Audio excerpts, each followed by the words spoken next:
যখন দাড়ি টুপিওয়ালা শিক্ষকরা শাহবাগে গেল তখনই পুলিশের চুলকানি শুরু হয়ে গেছে। ইউনূস সরকার আসার পর থেকে দেশে প্রতিনিয়ত আন্দোলন সমাবেশ হয়ে যাচ্ছে।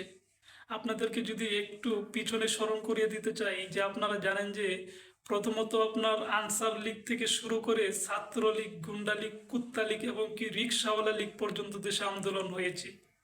তাদেরকে পুলিশ বাহিনী কোনো বাধা প্রদান করে নাই। আমার কথা হচ্ছে যখন দাড়ি টুপিওয়ালা শিক্ষকরা শাহবাগে গেল তখনই পুলিশের চুলকানি শুরু হয়ে গেছে। আরে ভাই, দেশে তো প্রতিনিয়ত আন্দোলন সমাবেশ হয়ে যাচ্ছে, এমন কোনো দিন নাই যে ছাত্ররা থেকে শুরু করে আন্দোলন করে যাচ্ছে না। তাদেরকে তো কোনো বাধা প্রদান করা হয় না।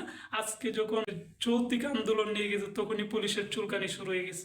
আসল কথা হচ্ছে পুলিশ এখনো আপনার হাসিনার দালাল, এখনো এদের মাঝে আপনার দালাল রয়ে গেছে, যার কারণে প্রতিনিয়ত আলেম ওলামাদেরকে এরা মেরে ফেলতে চায়। আমার কথা হচ্ছে এই 24 সালে দেশ স্বাধীন করেছে মানুষ একটা যৌক্তিক আন্দোলন নিয়ে দাঁড়াতে পারবে না এই জন্য না ভাই।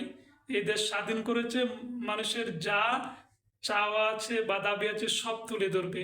আপনারা জনগণের ট্যাক্সের টাকা দিয়ে চলেন, আপনারা কোনো সময় মানুষের গায়ে হাত তোলার অধিকার রাখেন না। তাই বলতে চাই, নেক্সট টাইম যদি এরকম কাজ করেন আপনাদের কঠিন খেসারত দিতে হবে ইনশাআল্লাহ।